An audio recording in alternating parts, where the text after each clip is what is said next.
সেদিন এক বেটা আমারে দাঁড়ায় আছে একটা বাচ্চা নিয়া, একটা লোক তার বাচ্চাটা এরকম ভর দিয়া দাঁড়ায় আছে। আমি তারে দেখা আমারে দেখা লোকটা কাঁদা দিছে। আমি কাছে গিয়ে বললাম, কি হয়েছে ভাই, আপনি কাঁদলেন কেন? হুজুর আমার এই বাচ্চাটার লাগে একটু দোয়া করেন। আমি বললাম, কি হয়েছে বাচ্চা? হুজুর বাচ্চাটার আজকে 16 বছর, প্রতিবন্ধী, ও দাঁড়াইতে পারে না, কথা বলতে পারে না। তো বলতেছে, হুজুর আমি আজকে 16টা বছর এই বাচ্চাটারে কোলে করে আমার জীবনটা আমি চালাইতেছি। আমার বিবি অসুস্থ, প্রতিনিয়ত তারে ডাক্তার দেখাইতে হয় এই বাচ্চাটারে পালতে গিয়া।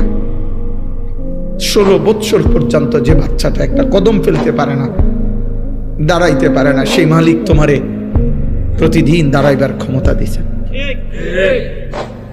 এমন মালিকরে কেমনে সেজদা দিলাম? সেদিন এক বেটা আমারে দাঁড়ায় আছে একটা বাচ্চা নিয়া, একটা লোক তার বাচ্চাটা এরকম ভর দিয়া দাঁড়ায় আছে।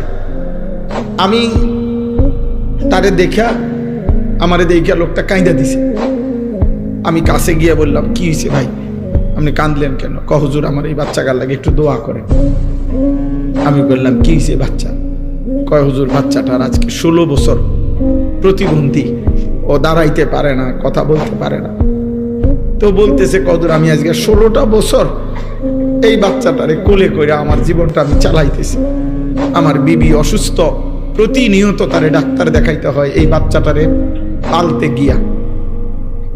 16 বছর পর্যন্ত যে বাচ্চাটা একটা কদম ফেলতে পারে না, দাঁড়াইতে পারে না, সেই মালিক তোমারে প্রতিদিন দাঁড়াইবার ক্ষমতা দিছে। এমন মালিকরে কেমনে সেজদা দিলাম?